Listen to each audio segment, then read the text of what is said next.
কার এরকম ভরসা আছে যে হুজুর আমি এত আমল করেছি, আমার আমলের বদৌলতে আমি জান্নাতে ঢুকবো? কে কে আছেন দেখি আল্লাহর ওলি? আছে এরকম কোন আল্লাহর ওলি? হ্যাঁ আছে? নাই। আল্লাহর হাবিব বললেন আল্লাহর রহমত ছাড়া, ভালোবাসা ছাড়া কেউ কোনোদিন জান্নাতে ঢুকতে পারবে? আম্মা জান আয়েশা বললেন ইয়া রাসূলুল্লাহ আপনিও না? আল্লাহর হাবিব বললেন না আমিও না, তবে আল্লাহর রহমত আর দয়া সেদিন আমাকে ঘিরে রাখবে। মান নুকিশা উযিবা, যার হিসাব আল্লাহ সেদিন চাইবেন সে ধরা খেয়ে যাবে। সব সময় আল্লাহর কাছে এই দোয়াটা যেন আমরা করি, আল্লাহ কিয়ামতের দিন তুমি আমার হিসাব নিও না, আল্লাহ তুমি আমার বিচার বসিও না, আল্লাহ তুমি দয়া করে আমারে মাফ করে দিও। আল্লাহ যার বিচার করবেন ও জাহান্নামে যাবে, আর যার বিচার করবেন না সে জান্নাতে যাবে। আল্লাহ যদি বিচার করে আর পাই টু পাই হিসাব নেয়, নামাজ পড়লি না কেন, রোজা রাখলি না কেন, মিথ্যা বললি কেন, খাদ্যে ভেজাল দিলি কেন, মাছে ফরমালিন দিলি কেন, যৌতুক খাইলি কেন, ঘুষ খাইলি কেন, উল্টাপাল্টা করলি কেন, জিনা করলি কেন, একটার পর একটা প্রশ্ন বানে যদি সেই ভয়ঙ্কর দিনে আল্লাহ আমাদেরকে জর্জরিত করে, আমাদের কোনো উত্তর আছে? সেদিন আমাদের বাঁচার কোনো উপায় আছে?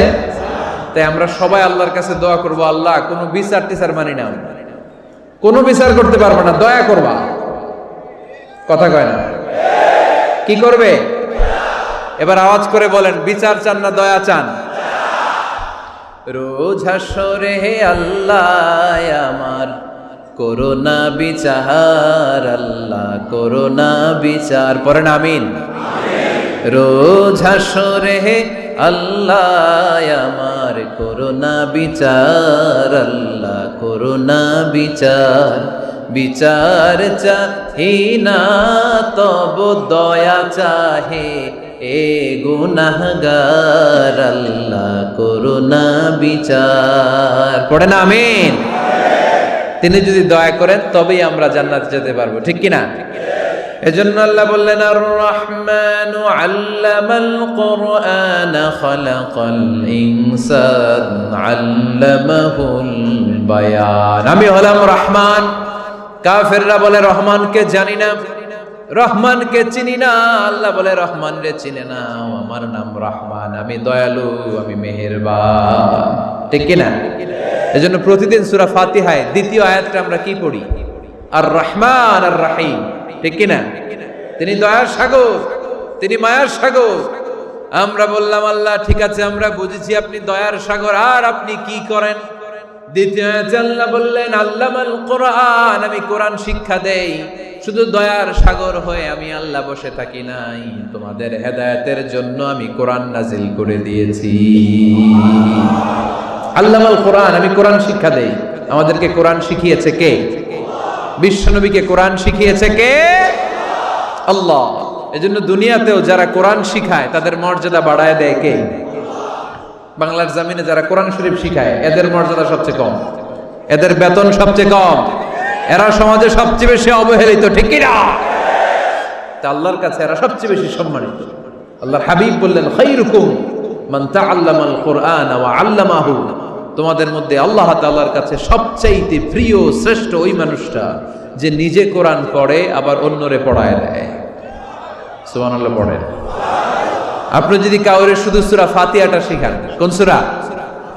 সূরা ফাতিহাটা যদি শিখায় দেন, সে যতদিন সূরা ফাতিহা তেলাওয়াত করবে ওই তার তেলাওয়াতের একটা পার্সেন্টেজ সওয়াব আপনার আমলনামায় আছে না নাই? সে যদি আবার আরেকজনের শিখায়, ওই লোক যদি আবার আরেকজনের শিখায় দেয়, এরকম যতজনকে তারা শিখাবে প্রত্যেকের তেলাওয়াতের একটা পার্সেন্টেজ সওয়াব আপনার আমলনামায় ঢুকায় দিবে কে? এজন্য কোরআন নিজেও শিখবো, অন্যকেও শেখাবো। রাজি আছেন তো? আপনাদের এখানে মসজিদে কোরআন শিক্ষার আসর আছে নাকি? হ্যাঁ, এই যে বাড়ির পাশে যে একটা মসজিদ দেখলাম, কোরআন শিখায়। কি বার শিখায়? প্রতিদিন। কে শিখায়? ইমাম সাহেব। বেতন টেতন দেন তো? কত দেন? 1 লক্ষ মাসে? 5,000 বলে কি? এক একটা ইমামের কমসে কম 1 লক্ষ টাকা বেতন হওয়া দরকার, ঠিক কিনা? না খেয়ে না পড়ে অল্পতে তুষ্ট থেকে যারা শুকরিয়া করে এরা আমাদের আইম্মাতুল মাসাজিদ, মসজিদের ইমামরা, মসজিদের মুয়াজ্জিনরা। এক একটা মসজিদের মুয়াজ্জিনের গলা হবে এরকম বিশাল উঁচু। কিয়ামতের ময়দানে সবাই আমরা এর দিকে তাকায় থাকবো, কিরে ভাই তোর গলা উঁচু কেন? সে বলবে আমার এই গলা দিয়ে প্রতিদিন 5 বার আমি আজান দিয়েছি। কিয়ামতের ময়দানে ঠিকই সম্মানিত, দুনিয়ায় আমরা চিনলাম না ওনাদেরকে। এজন্য কোরআন শিক্ষার আসর জন্য আমরা গড়ে তুলি। তালিমুল কোরআন প্রজেক্ট লাগবে, শিশুদের কোরআন শিক্ষার আসর, নারীদের কোরআন শিক্ষার আসর, বয়স্কদের কোরআন শিক্ষার আসর। আমরা কোরআন শিখে মরতে চাই, কোরআন জেনে মরতে চাই। No excuse will be granted that day. সেদিন আল্লাহ কোনো এক্সকিউজ গ্রহণ করবে না। সব পারো, হিন্দি তো ঠিকই কইতে পারো, হিন্দিতে কথা কইতে পারে না ছেলেপেলেরা? হিন্দি সিনেমা এমন দেখা দেখে হিন্দিতে কথা কইতে পারে। তো হিন্দি ভাষা বুঝতে পারলে, শিখতে পারলে আরবি পারলা না কেন? কোনো এক্সকিউজ, ওজর, আপত্তি সেদিন আল্লাহ গ্রহণ করবে না। শরীয়তপুরের ভাইরা, আসুন আমরা কোরআন শিখি, আসুন আমরা কোরআন পড়ি। প্রতিদিন একটা আয়াত হলেও কমপক্ষে আমরা যেন কোরআনের অর্থ পড়ি, বঙ্গানুবাদ পড়ি। রাজি আছেন তো? আপনাদের স্মার্টফোন আছে কার কার হাতে দেখি?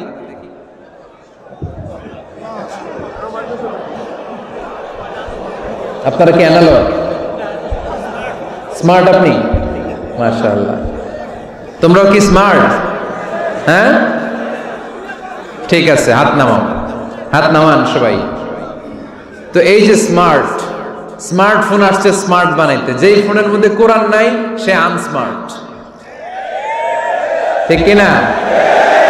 যার মোবাইলের ভেতরে কোরআনের অ্যাপস আছে, ডাউনলোড করে অ্যাপস রেখেছে, সেই হচ্ছে আসল smart. He is the real hero, he is the real smart. এজন্য মোবাইলের অ্যাপসের ভেতরে কোরআন ঢুকাইতে হবে। শরীয়তপুরের ছেলেরা খুব সহজ, অ্যান্ড্রয়েড সেট ইউজ করলে প্লে স্টোরে যাও, যে তুমি বাংলা কোরআন লিখো চলে আসবে। আইফোন যদি ইউজ করো অ্যাপ স্টোরে যাও, ওখানে যে বাংলা কোরআন লিখো চলে আসবে। সহজ। এত সহজ হওয়ার পরেও আল্লাহ কি বললেন আমরা যদি না শিখি, না জানি, আল্লাহ কি ক্ষমা করবে? যা বলার সব আল্লাহ বলে দিয়েছে এই কোরআনে। এই কোরআনে শুরু হয়েছে বিসমিল্লাহির রহমানির রহিম দিয়ে, মানে বা দিয়ে। কি দিয়ে? চিল্লায় বলেন না, কি দিয়ে? বা দিয়ে। আরে কোরআন শেষ হয়েছে সূরাতুন নাস দিয়ে, যে সূরার শেষ আয়াত হচ্ছে মিনাল জিন্নাতি ওয়ান নাস। বা আর সিন মিলাইলে কি হয়? বাস। এবার বাসে চড়া শরীয়তপুর শহরে যাব। ওই বাস না, এই বাস মানে যথেষ্ট, এই বাস মানে সাফিসিয়েন্ট, কাফি। আল্লাহ বুঝালেন এই 30 পারায় 114টা সূরায় আমি যা দিয়েছি এটাই বাস, যথেষ্ট। নতুন করে আর কিচ্ছু লাগবে না। চিল্লায় বলেন ঠিক কিনা? এজন্য মোবাইলে কোরআনের অ্যাপস ঢুকাইবেন। কে কে ঢুকাইবেন আজকে থেকে দেখি? আমারে দেখানোর জন্য হাত তুলছেন? দেখাতে হবে একজন রে, তিনি কে? আল্লাহরে দেখান, আল্লাহর ফেরেশতারে দেখান। এখন কই মারছে হাত? আল্লাহর ফেরেশতার কথা কইছি, আর ভয় ঢুকছে। ঢুকাবেন, ঢুকাবেন। এদিকে হাত তোলো না কেন? আছে? মাশাআল্লাহ, হাত নামান। আল্লাহ তুমি সব ভাইদেরকে কবুল করো। আমরা যেন মোবাইলে হিন্দি সিরিয়াল না দেখি, আমরা যেন ড্যান্স না দেখি, উলঙ্গ নৃত্য যেন না দেখি। আমরা যেন এই মোবাইলে কোরআন পড়ি। আমরা কান দিয়ে যা শুনবো তাতে যেন সওয়াব হয়। আমরা চোখ দিয়ে যা দেখবো তাতে যেন সওয়াব হয়, ঠিক কিনা?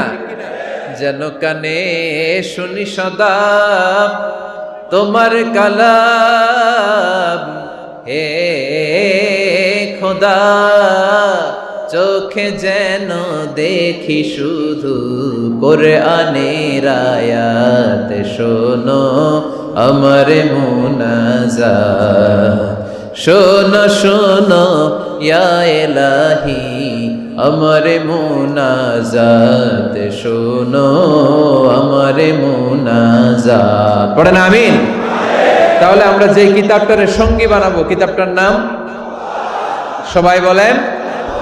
আমরা যে কিতাবটারে বন্ধু বানাবো, এই কিতাবটার নাম, এটা আল্লাহর কিতাব। এই কিতাব সংরক্ষণের দায়িত্ব নিয়েছে কে? এই কিতাবকে কেউ ধ্বংস করতে পারবে? এই কিতাবের পিছু লেগে কেউ সুবিধা করতে পারবে? এই কিতাবের তাফসীর কেউ বন্ধ করতে পারবে? অসম্ভব। কোরআনের কথা ছড়িয়ে পড়বে যুগ থেকে যুগ, যুগান্তরে, দেশ থেকে দেশ, দেশান্তরে, ঠিক কি না? এটা এমন কিতাব, এই কিতাবের পিছু লেগে লাভ নাই। এই কিতাবের বাণী ছড়িয়ে পড়বে গোটা বিশ্বময়। অনেকে অনেক ষড়যন্ত্র করেছে এই কিতাবকে ধ্বংস করে দেওয়ার জন্য। আমাদের এই খোদ ভারতবর্ষে ষড়যন্ত্র হয়েছিল। ব্রিটিশরা যখন চলে গিয়েছিল, ওরা প্ল্যান করেছিল এই কিতাবকে কি করে আমাদের থেকে ডিটাচ করা যায়, কেমন করে আলাদা করা যায়। এর একটা কমিটি করে দিয়েছে, আপনারা গবেষণা করে দেখেন এই ভারতবর্ষ থেকে কেমন করে কোরআন দূর করা যায়। তারা বুদ্ধি করে বলল, এক কাজ করি, কারণ তাদের কোরআনের কপিগুলো মসজিদ থেকে বের করে আমরা আগুন দিয়ে জ্বালাই দিব, তাইলেই কোরআন শেষ। কোরআনের কপি যদি আগুন দিয়ে জ্বালায় দেওয়া হয়, তাহলে তো পৃথিবীতে কোরআন থাকবে না, না থাকবে? যদি আগুন লেগে ধ্বংস হয়ে যায়, ধ্বংস হয়ে যায়, যদি আগুন লেগে যায়, পুড়ে যায় পৃথিবীর সব বইয়ের দোকান, বিশ্ব থেকে হারাবে না পবিত্র কোরআন, বিশ্ব থেকে হারাবে না পবিত্র কোরআন, ঠিক কি না? পরে দেখলো না রিসার্চে গন্ডগোল আছে, অ্যানালাইসিস ভুল। আবার নতুন কমিটি পাঠালো তারা ইংল্যান্ড থেকে, 33 সদস্য বিশিষ্ট কমিটি। তারা এসে গবেষণা করে দেখলো না, এই কোরআন আগুনে জ্বালাই দিলে কোরআন দূর হবে না। কারণ আমরা ভারতবর্ষের হেফজখানাগুলোতে যে দেখেছি, ছোট্ট বাচ্চারা মাথা দুলিয়ে দুলিয়ে কোরআন পড়ে। কোরআন তারা শুধু কাগজেই লিখে রাখে না, সিনার ভিতরে গেঁথে রাখে। ওই কোরআন মুসলমানদেরকে শিখিয়েছে কে? আবু বকর নামাজে যদি দোয়া করতে মনে চায়, এই দোয়াটা পড়বা, আল্লাহুম্মা ইন্নী যালামতু নাফসি, আল্লাহ জুলুম করেছি আমার নাফসের উপর, যুলমান কাসীরা, অনেক জুলুম, ওয়ালা ইয়াগফিরুয যুনুবা ইল্লা আনতা, আপনি ছাড়াই যুনুব, এই পাপ ক্ষমা করার দ্বিতীয় কোনো রব নাই। আছে? আল্লাহ ছাড়া আমাদের গুনাহ আর কে কে ক্ষমা করতে পারে বলেন তো? কে পারে? কে? এজন্য আল্লাহরে বলবেন, আল্লাহ আমি ছাড়া তোমার গোলামের অভাব নাই, ও আমার রব, আমি ছাড়া এই জমিনের বুকে তোমার গোলামের অভাব নাই, কিন্তু তুমি ছাড়া তো আমার দ্বিতীয় কোনো রব নাই। পারবেন বলতে? পারবেন? চোখের পানি ছেড়ে আল্লাহরে বলবেন, আল্লাহ তুমি আমার রব, তুমি আমার সব। কি বলবেন? আল্লাহ আমারে রব। সবাই বলুন, আল্লাহ আমারে রব, দমে দমে তনু মনে তারি অনুভব, আল্লাহ আমারে রব। আল্লাহরে বলেন, আল্লাহ তুমি আমার রব, তুমি আমার সব। আল্লাহ আমি ছাড়া এই জমিনে তোমার গোলামের অভাব নাই, তুমি ছাড়া আমার দ্বিতীয় কোনো রব নাই। এ কথা বলে চোখের পানি ছেড়ে আল্লাহরে স্বীকৃতি দেন, আল্লাহ আমি পাপী, আল্লাহ জামিনে আমার চেয়ে বড় পাপী আর কেউ নাই। ওযু করে সিজদায় লুটিয়ে পড়ে চোখের পানি ছেড়ে আল্লাহরে পাপের স্বীকৃতি দেন, আল্লাহ এমন কোন জুলুম নাই, গুনাহ নাই আমি করি নাই, সগীরা কবিরা, জেনে না জেনে, ইচ্ছায় অনিচ্ছায়, শিরকি বেদাতি সব গুনাহ করেছি। আল্লাহ আকাশের নিচে জমিনের উপরে আমার চেয়ে বড় গুনাহগার আর কেউ নাই। চোখের পানি ছেড়ে আল্লাহরে বলেন, আল্লাহ আমি ছাড়া তোমার গোলামের অভাব নাই, তুমি ছাড়া আমার দ্বিতীয় কোনো রব নাই, তুমি ছাড়া তো কেউ আমার গুনাহ ক্ষমা করার নাই, তুমি আমার রব, তুমি আমার সব। বলতে পারবেন? এই তাকরীর আমার পটুয়াখালীর ভাইরা, এই স্বীকৃতিটা দেখতে আল্লাহ বড্ড ভালোবাসে। কারণ আমরা সবাই গুনাহগার, আমরা সবাই কি? বিশ্বনবী বলেন, কুল্লুকুম খাত্তাউন, আ বানি আদম, তোমরা সবাই পাপী। সবাই কি? সবাই পাপী, আমরা সবাই পাপী। আপন পাপের বাটখারা দিয়ে অন্যের পাপ মাপি। আমরা যে পাপী এটা ভাবতে মনে চায় না কারো, খালি অন্যের পাপ দেখি আমরা, এটা ভুল। ওর এই পাপ, ও পাপী, ও জালেম, ও জাহান্নামী, এরকম একটা টেন্ডেন্সি। আমার যে কি হালাত এটার খেয়াল নাই। খেয়াল করতে হবে যে আমি সবচেয়ে বড় পাপী, ঠিক কিনা বলেন? পাপ করি না এমন কেউ আছি? হ্যাঁ আছি, আছি। কেউ না জানলেও জানে কে আমার পাপের ঘটনা? পৃথিবী না জানুক আমি তো জানি, আমি কি পাপ করেছি। হায় ও আমার কলিজার টুকরা ভাইয়েরা, মাথাটাকে নিচু করে জীবনের সব গুনার ফিরিস্তিগুলো একটা একটা করে স্বীকার করে আল্লাহরে বলেন, আল্লাহ আমি পাপী, আল্লাহ আমার চেয়ে বড় পাপী এই দুনিয়াতে কেউ নাই, আকাশের নিচে জমিনের উপরে আমার চেয়ে বড় পাপী কেউ নাই।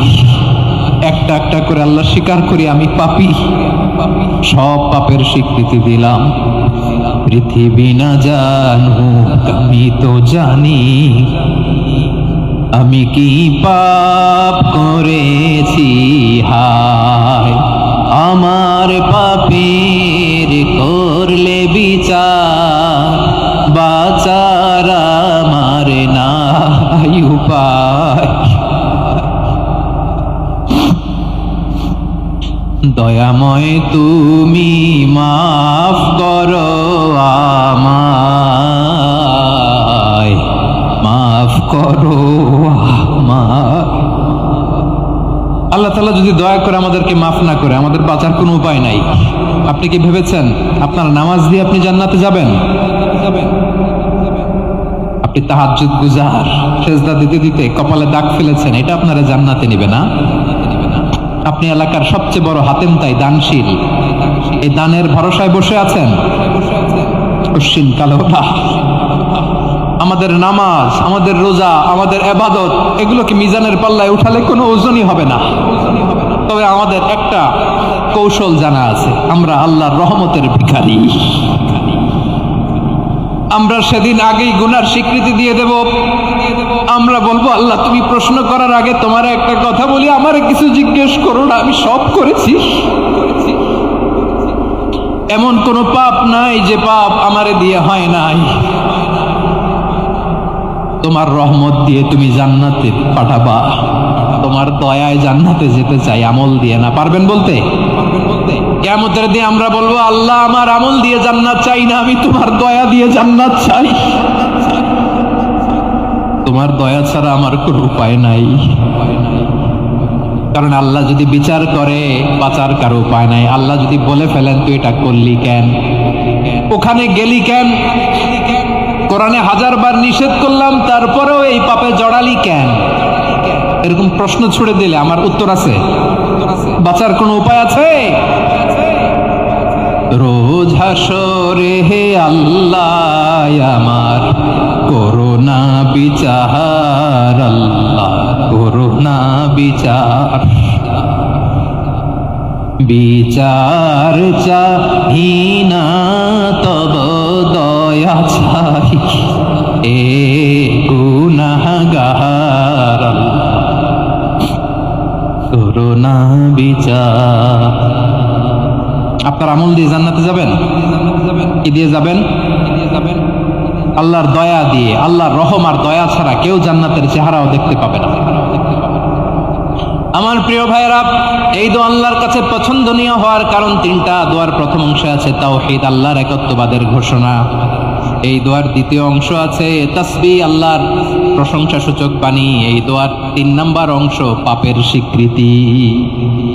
তাহলে আমরা সবাই গুনাহগার। আমরা আল্লাহর কাছে পাপের স্বীকৃতি দিয়ে বলবো, ও আল্লাহ ইন্নী কুনতু মিনাজ জালিমিন, আমরা জুলুম করেছি, পাপ করেছি, অন্যায় করেছি, আল্লাহ বুঝতে পারি নাই। শয়তানের ওয়াসওয়াসায় পড়ে, বন্ধুর পাল্লায় পড়ে, নফসের খায়েশ মিটাতে যে আল্লাহ করে ফেলেছি। তুমি গুনাহ না মাফ না করলে আমাদের গুনাহ মাফ করার দ্বিতীয় কেউ নাই। ঠিক কিনা বলেন? এভাবে অনুতপ্ত হয়ে যদি আল্লাহর কাছে দোয়া করেন, দেয়ালে পিঠ থেকে গেছে, কোনো রাস্তা নাই বের হওয়ার, ওই মুহূর্তেও আপনাকে বিপদ থেকে উদ্ধার করবে কে? বিশ্বনবী চরম বিপদে পড়লে 2টা দোয়া পড়তেন। প্রথম হলো এটা, লা ইলাহা ইল্লা আনতা সুবহানাকা ইন্নী কুনতু মিনাল জালিমিন। এই দোয়াটা আমরা বেশি বেশি পড়ব প্রিয় ভাইরা। রাজি আছেন? সবাই আওয়াজ করে পড়ুন ইনশাআল্লাহ। আমার প্রিয় ভাইয়েরা, বিপদে পড়লে বিশ্বনবী আরো একটা দোয়া পড়তেন, লা ইলাহা ইল্লাল্লাহুল আযীমুল হালিম, লা ইলাহা ইল্লাল্লাহু রাব্বুল আরশিল আযীম, লা ইলাহা ইল্লাল্লাহু রাব্বুস সামাওয়াতি ওয়াল আরদি ওয়া রাব্বুল আরশিল কারীম। এই যে বললাম, রেকর্ড হয়ে গেছে। এখন তো আর ইনস্ট্যান্ট মুখস্থ না হলো, পরে মুখস্থ করে নেবেন। আল্লাহ ছাড়া কোনো উপাস্য নাই, তিনি সমহান, মহা সহিষ্ণু, আল্লাহ ছাড়া কোনো উপাস্য নাই, তিনি সুমহান আরশের অধিপতি। আল্লাহ ছাড়া কোনো উপাস্য নাই, তিনি আকাশের মালিক, জমিনের মালিক, তিনি সুবিশাল আরশের অধিপতি। সুবহানাল্লাহ পড়েন। এই দোয়াটা কেউ যদি পড়ে যদি এর ওসিলা করে দোয়া করে, তাকে বিপদ থেকে মুক্তি দেয় কে? মনে থাকবে আপনাদের? তাহলে বিপদের প্রথম ধাক্কায় কি যেন পড়তে হয়? ইন্না লিল্লাহ। তারপরে কি বলে আল্লাহর কাছে নিজেকে সঁপে দিতে হয়? দেয়ালে পিঠ থেকে গেলে লা ইলাহা ইল্লা আনতা সুবহানাকা ইন্নী কুনতু মিনাজ জালিমিন। দুই নম্বর হচ্ছে লা ইলাহা ইল্লাল্লাহুল আযীমুল হালিম, লা ইলাহা ইল্লাল্লাহু রাব্বুল আরশিল আযীম, লা ইলাহা ইল্লাল্লাহু রাব্বুস সামাওয়াতি ওয়াল আরদি ওয়া রাব্বুল আরশিল কারীম। মনে থাকবে? ইনশাআল্লাহ বলেন সবাই, আওয়াজ করে সবাই ইনশাআল্লাহ। অনেক সময় এমন হয়, হঠাৎ বিপদের সম্মুখীন হই আমরা, রেডি হয়ে বের হয়েছে অফিসে, হঠাৎ অ্যাক্সিডেন্টে পড়ে যাই, হঠাৎ পেটের ব্যথায় অজ্ঞান, এরকম হয় না? আপনাদের হয় না? বিষ্ণু ইসলাম বলেন, আকস্মিক দুর্ঘটনার বিপদ থেকে যদি কেউ বাঁচতে চায়, সকাল সন্ধ্যা যেন প্রত্যেকে এই দোয়াটা পড়ে। সকালে যদি 3 বার পড়ে, সন্ধ্যা পর্যন্ত হঠাৎ বিপদ থেকে সে রক্ষা পাবে।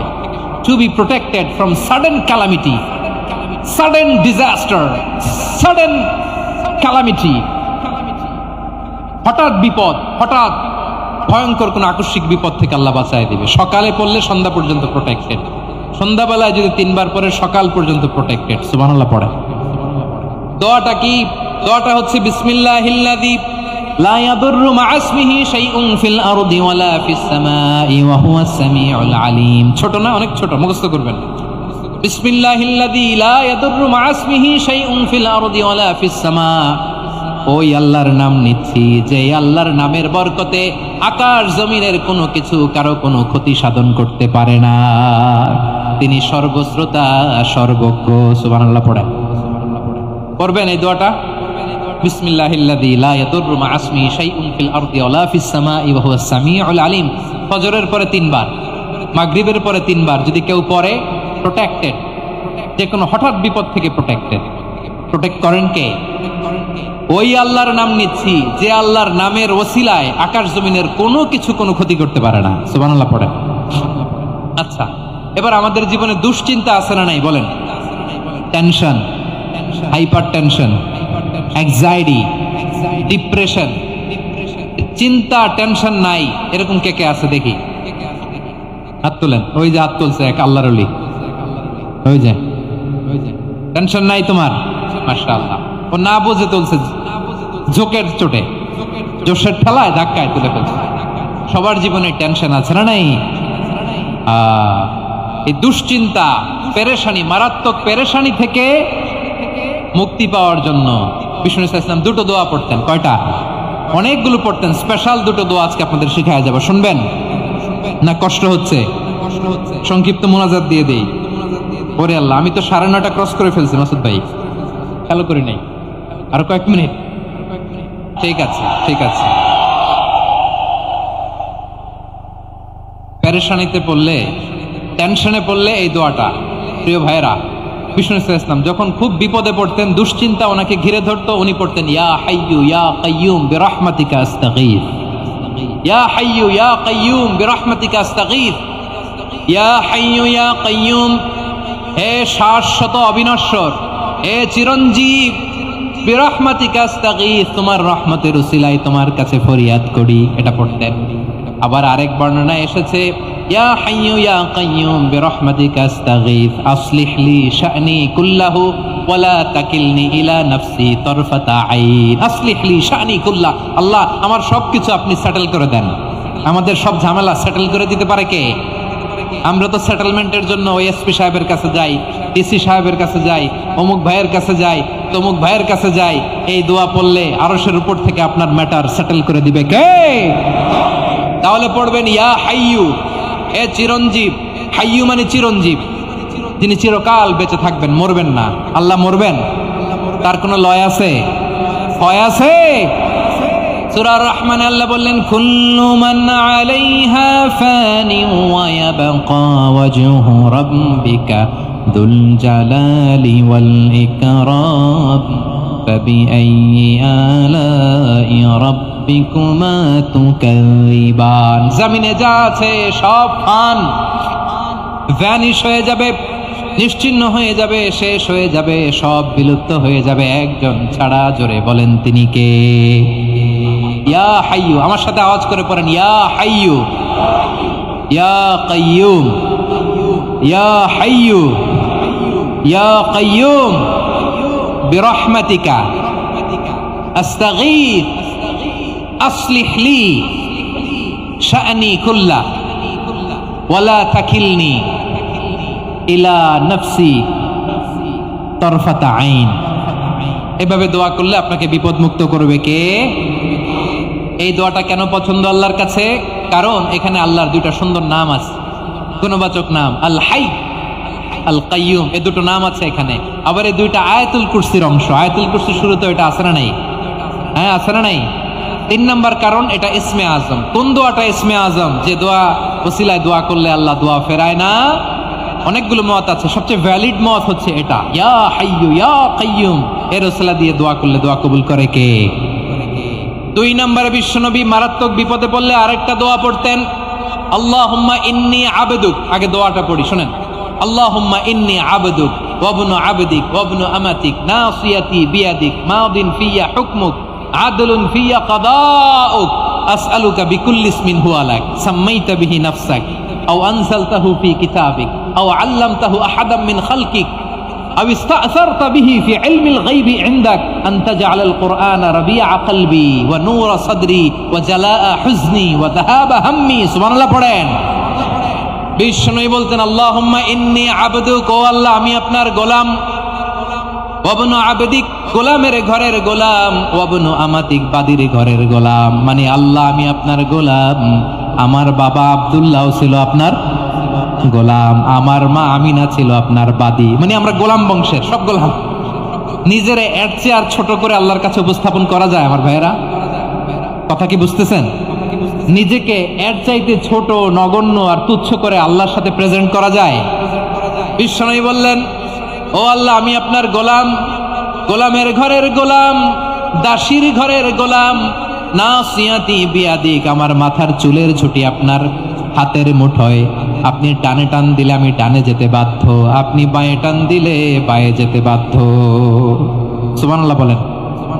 পিছনে 2-1 ভাই দাঁড়ালেন কেন? হ্যাঁ, বসুন, জায়গা চেঞ্জ করতেছে, সেই দুপুর থেকে বসে আছে আমি জানি জানি।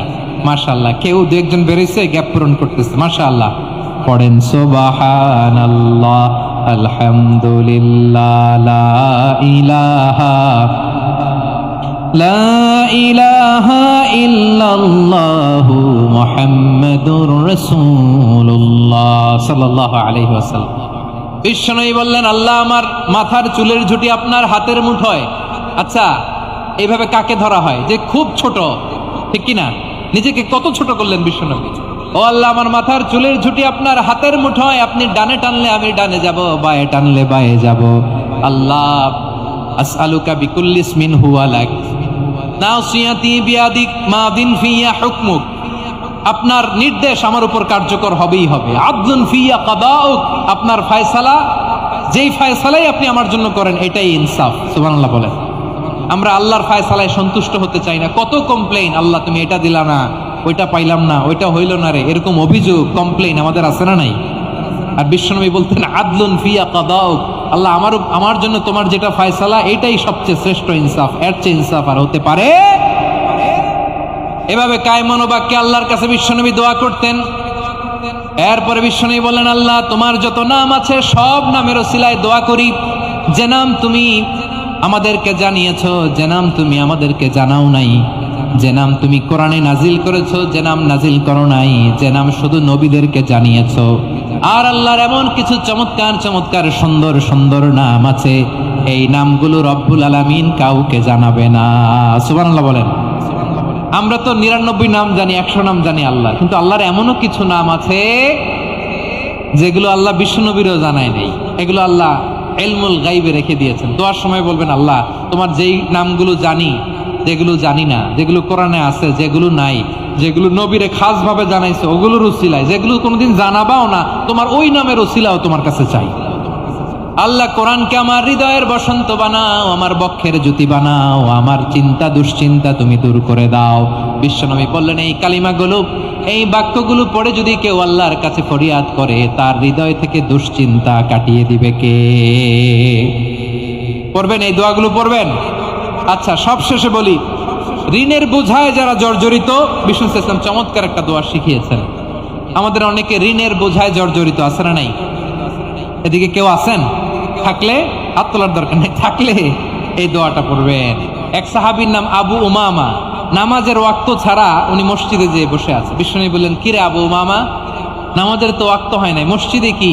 সাহাবী বলে, হুমুমুন লাজিমাতনি ওয়া দুয়ুন, নবী গো, ঋণের বোঝায় এমন টেনশনে আছি, ঘরে থাকতে পারলাম না, মসজিদে চলে আসছে। বিষ্ণু বলেন, আমি কি তোমার এমন একটা দোয়া শিখাবো যেটা পড়লে আল্লাহ তাআলা তোমার ঋণের বোঝা হালকা করে দিবেন?